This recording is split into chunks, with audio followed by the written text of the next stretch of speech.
All right, time for the homework solution walkthrough for the connecting and shaping data assignment. Now, important comment here, if you didn't complete the homework, I'd highly recommend that you go back and do so, or at the very least, follow along closely with the solution that I'm about to walk you through, because we're actually going to be adding new fields and new tables that will be critical for the rest of the course. So with that, let's get started. Question 1 asks us to create 2 new queries to the product categories and product subcategories CSV files from the course resources.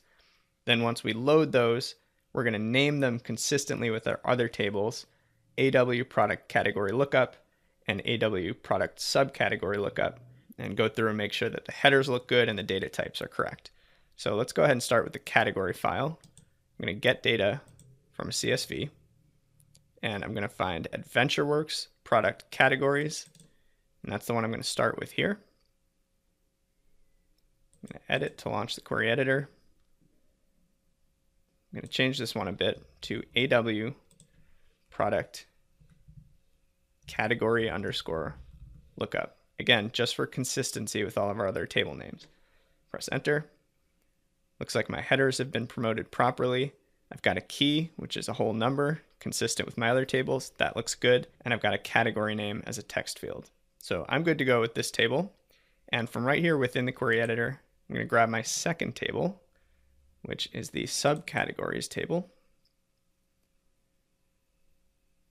Okay. And same idea here. AW product subcategory lookup. Pretty simple, pretty small table. Headers are promoted. I've got my key as a whole number, which looks good. I've got my subcategory name, mountain bikes, road bikes, etc. That looks good as a text field. And I've got an additional key here, also formatted as a whole number for product category.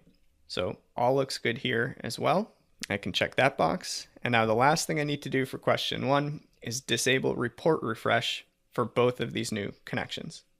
So product subcategory, just deselect that report refresh. Same with category. And now I'll just double check both of these.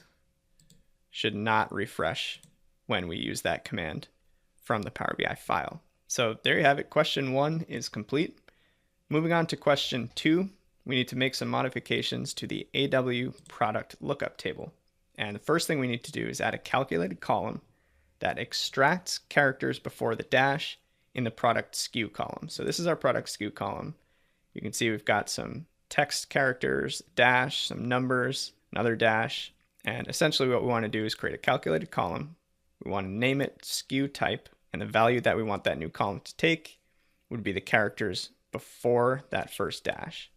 So to do that, we're going to add a column, and from our text tools, we're going to extract text before a delimiter, and that delimiter is the dash. So we can press OK. And as you can see, it added that field. It extracted the 2 characters before the dash.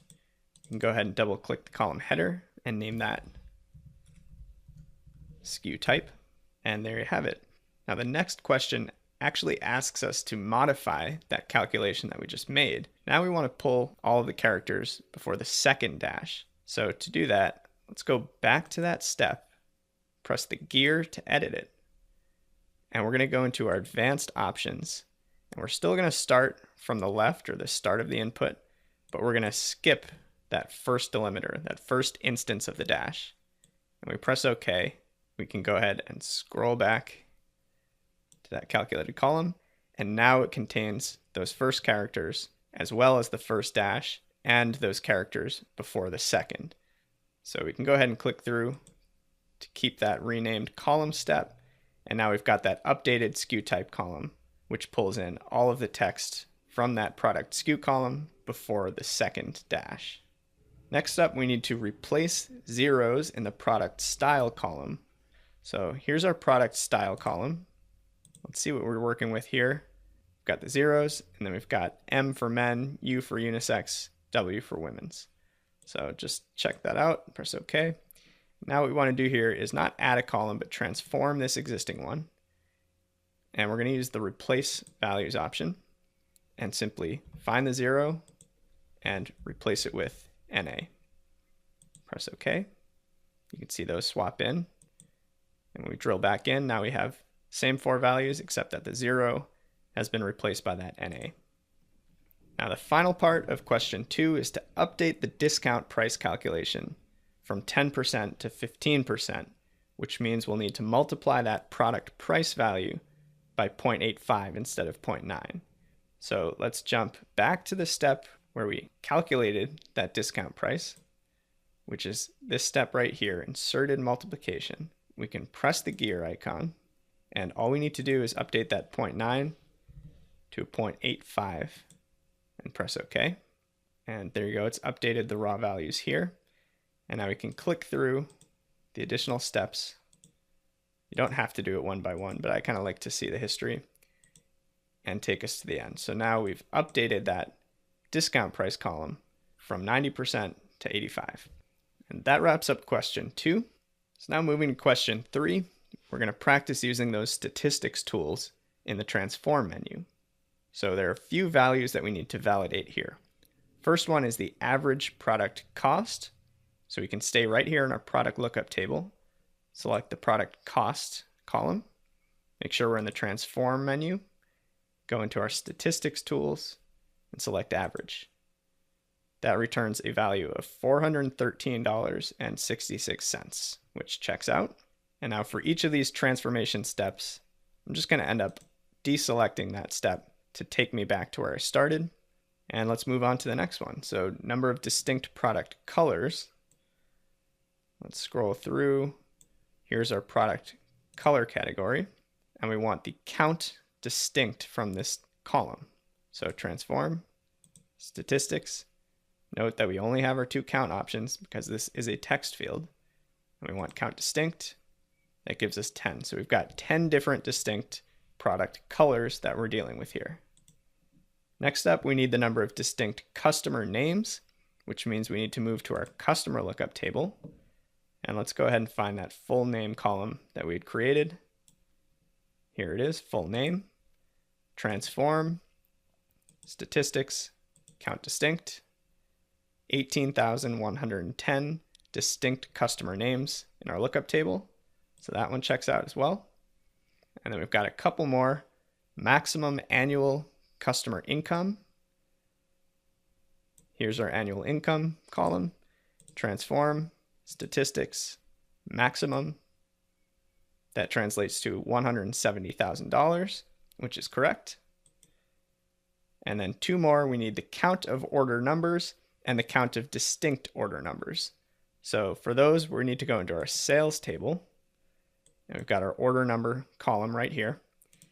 And you guessed it, transform, statistics, count values. Got 56,046. And if we undo, select order number again, transform, statistics, count distinct, we get 25,164. So the difference there means that there are duplicate values in the order number column, which might seem weird at first because we feel like one row should represent each order. The difference is that we have this order line item column. So there may be a single order with multiple line items, in which case one order ID might show up twice with an order line item of 1 in the first row and 2 in the second. Okay, so that's all of question 3. We validated all of those numbers. Now let's move on to question 4, which is making a few modifications back in that customer lookup table. So number 1, we need to add a new calculated column for the year of birth. We're going to name it birth year based on the birth date column. So here's birth date, add a new column. We use the date tools for this one. And all we want to do is just extract the year out of that birth date. And there you go. All we need to do is double click, rename that column header to birth year. Simple enough. Now, last but not least, we're going to practice a conditional column. And what we're looking to do here is create a new column named income level based on criteria from the customer income column. So let's go ahead and select that income column. There it is. We're going to add a column. We're going to add a conditional column. And the column will be named income level. So we can start there. And then we're checking conditions against that annual income column. So the first criteria is if that annual income is greater than or equal to $150,000, then the output, the value that we want our new income level field to take, is very high. Now, if this condition is not met, what's the next condition that we want to test for?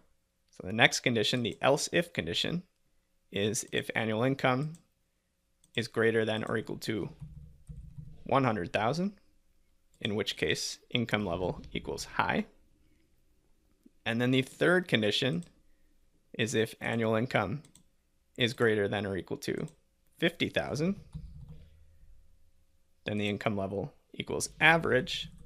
And then we don't have to add another explicit condition for less than 50 because that's kind of the only other option here. So we can go ahead and account for that condition here in the otherwise statement and say if none of these conditions are met, if a customer in a given row didn't make more than 150,000, they didn't make more than 100, and they didn't make more than 50, then the label that we want to assign them is an income level of low. And that should just about do it. Let's press OK. There we go. It added that new column called income level. And if we drill into the header, load more, as you can see, we've got values populating throughout the whole range: low, average, high, and very high. So there you go. That's all the table transformations and modifications that we need to make.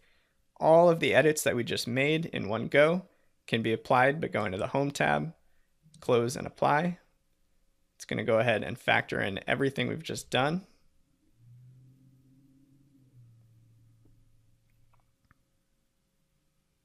And you'll see two new tables pop up in your relationship view: product category, product subcategory. You'll also find them in the fields list, category and subcategory here in the data view. And then if we drill into our customer table, you'll see that calculated income level field that we just created in the query editor. So that wraps up the homework assignment. Hopefully you were able to follow along.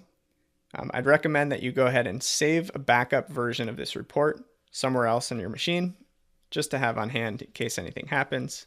But with that, we're ready to move on to the next section.